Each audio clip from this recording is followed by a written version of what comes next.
good morning, Laguna Woods Village. Look at that. It's 10 o'clock Monday morning. You know what that is. It's Club Talk time. Welcome to Club Talk. I'm Tony Barr, and we have a great show for you today. Generally in the past, we've had 2 clubs per show. And as you probably noticed this year, I'm scaled it down to 1 club and 1 very interesting resident. So we'll get to the very interesting resident right after the break. But right now on Club Talk, we have the RV Wheelers here. President Dee Wennerstrom and the past president, Fred Burt. Fred Burt, the man with 2 first names. And they are here to tell us all about RV wheeling. You know, I'm sure you've seen all the big rigs on the highway and maybe daydreaming, I wish I could take a trip in one of those. Well, we're going to find out how you can and what it's all about and why the club has been here for 50 years and has grown to over 150 members. So, good morning, Dee Wennerstrom and Fred Burt. Good morning. Welcome Good morning, to the show. Tony. And RV Wheelers, wow. You know, I was doing some research and I see you guys not only are growing in the club, but you've just opened up, is that a new website? I'm talking about the website. RVWheelers.com. RVWheelers.com. And is that a new, did you guys just open that up and start it? Within a year. About a year. It's been about a year. Very good. And the website, I'm sure, leads us to the meetings and the information about the club. It has pictures, photos of rallies that we've had. It has a schedule of events. It's where we've been and where we're going There you go. what we're doing. Very good. Talking about where you've been, you're the past president. Tell us about the meetings and the history of the club, and kind of like with Dee sharing in. The RV Wheelers, 50 years, correct? It's been a club here? That's correct. We've been a club since 1966.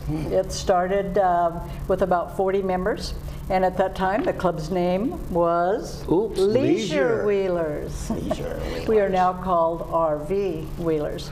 As I say, most of the time the people who joined that club then had RVs that they had to keep off site because there was no RV lot at that time.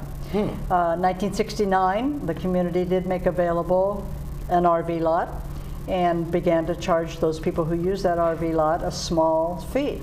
But it was a wonderful selling point for those people who did have an RV. You no longer had to store it off-site.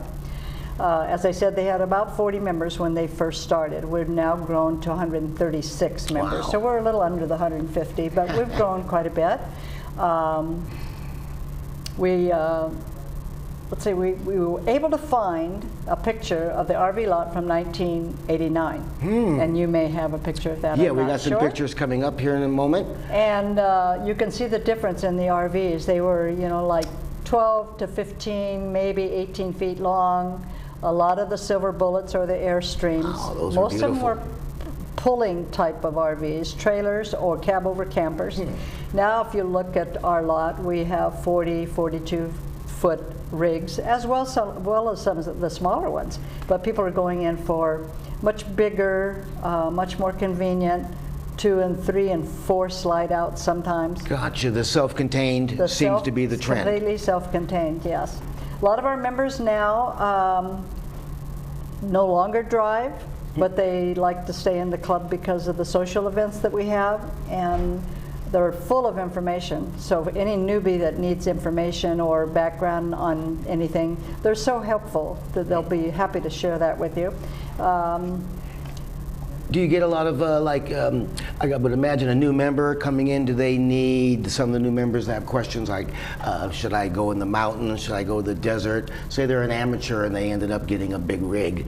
Are there certain areas a new person should go first before an experienced? A parking lot. A parking lot, there you go. My very first lesson was in a big parking lot and driving a 30-foot Class A. And I got out and my legs were rubber. Oh, absolutely were rubber. Right. Yes, it was petrifying. But it takes a while. I learned, and about 3 months after I got my RV, I was in the RV going to Alaska by myself with my 13-year-old grandson and my 93-year-old father. Wonderful. So it was a learning experience, but you can do it. Now tell me the difference between a fifth wheel and a trailer. Fred. Fifth wheel sets in the bed of a pickup truck. Okay. And it's basically pulled that way as opposed to a hitch and a ball type thing.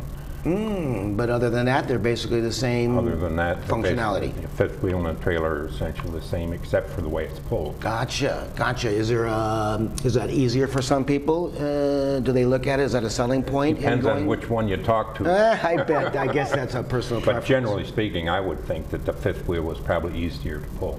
You have less sway and I've driven both, and I prefer the Class A because I don't like backing up the fifth wheel. But I prefer the Class A. But unless you pull a vehicle behind you, you're stuck in that Class A because you're driving that Class A. With a fifth wheel, you can unhitch from the pickup truck and go down to the store. You can't do that in a Class A Gotcha, unless you right. pull a car. Right. You know, I always think back when we're talking about this to the movie The Long, Long Trailer with Lucille Ball. Yeah. with the rocks. Exactly, and you're right, the rocks. Yeah. So I guess there's a lot of things people have to be on the lookout for. How often have you been recently gone traveling, Dee? Oh, I've been gone for 6 months at a time. 6 months. Usually camp hosting in another state. But I don't do that anymore. I haven't for the last couple of years, but I've been camping really basically all my life, from the time with my parents to with my own kids with a tent trailer, a pop-up trailer, and then I transferred to a Class A. But I've driven trailers, Class A's, and fifth wheels. Do you find a lot of the RV wheelers, the members, have a camping, you mentioned camping, a camping background, or like always in their childhood or as their younger adulthood were into camping and outdoors kind of things? I'm not sure that Is that has not a a bearing on it. prerequisite? A lot of people just start when they retire. Now that they're not working 6 days a week, A chance to see America, right? they got a chance on to the see roadway. America and sleep in their own bed and Every night. eat their own food. And And I guess the parks, or whatever you call them, along the way, they've changed over the years. I've seen a few that are absolutely beautiful. You pull in and you pull next to a structure, actually. most of them have cable hookups, so if Yeah. you want to watch TV, you got cable. So You along don't the have road. your own satellite dish on your roof, which a lot of people do satellite on the roof and do direct TV. So Wow.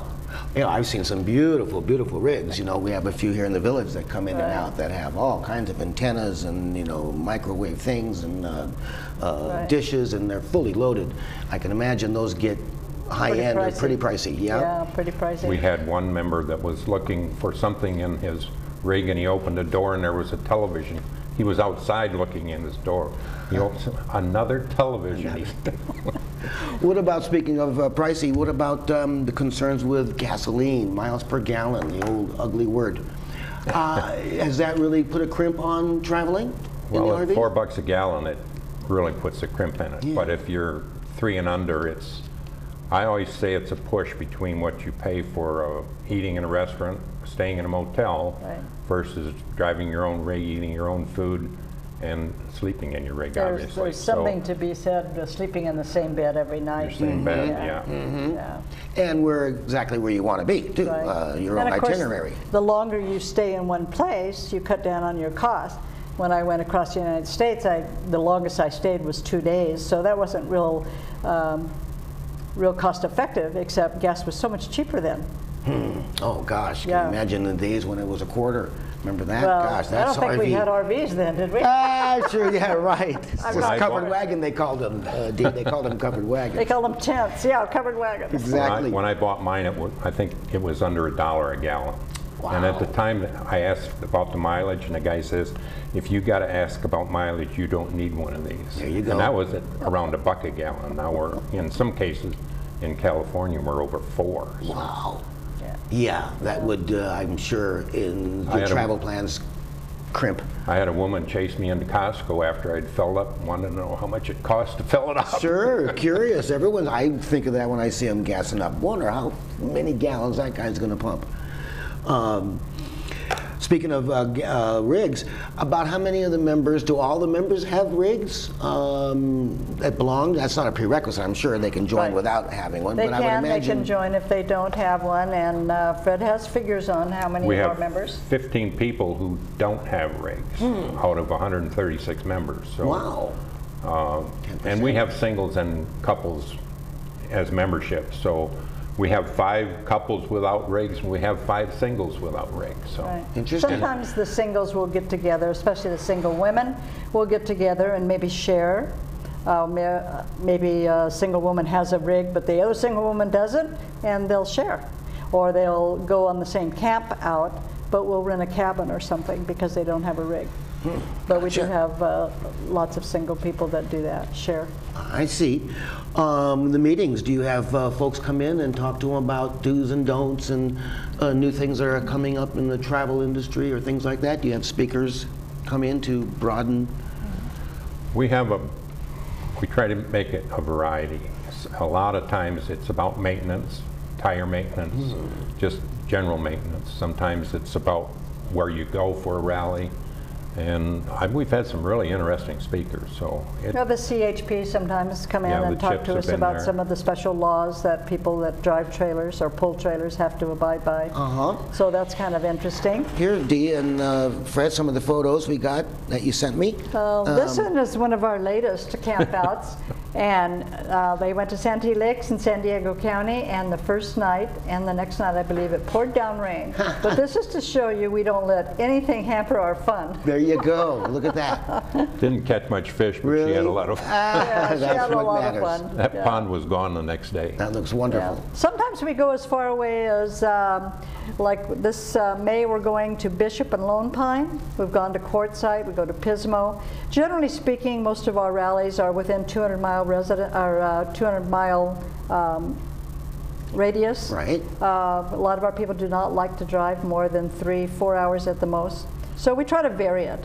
So when you say a rally, that's the club? A rally as many is a people? camp out. Rally is a camp out. A camp out. Yeah. Everyone's invited. That's a member, obviously. Everybody is invited. We have a rally host who plans the camp out. He picks the venue. He plans a camp out, any little extra curricular activities perfect. During the week. We typically go Sunday through Thursday, but we do sometimes add a weekend because we do still have younger people that still work. So we try to include the weekend. Wonderful. But we can go, 4 or 5 days at a time and not have to drive too far. We have potlucks, we have barbecues, we have cookouts. We might visit museums or zoos while we're out. We always go to an air museum if there's one close by. For some reason, we have a lot of people interested in airplanes. Sure, they go together, airplanes and RV I guess, wagons. yeah. Very good. Well, we're running a little short on time. Remember, folks, the RV meetings are at Clubhouse 6, second Thursday of the month, 6:30 p.m. Get on over there if you're interested in RV travel. And meet Fred and Dee. Take a look at our website. The website, that's right, rvwheelers.com. And you'll find out all the information that they have up there right now and some things you probably didn't know about RV wheeling and maybe get you interested to attend the meetings. Again, Clubhouse 6, 6:30, second Thursday. Thank you very much, Fred and Dee, for being my guest today. Thank you, We've Tony. learned a little bit, and we'll see you on the road. Thank you. Okay. Okay, bye. Folks, stay tuned. We're going to have a little break, and then my musical guest is Miss Jean Madigan. Stay tuned.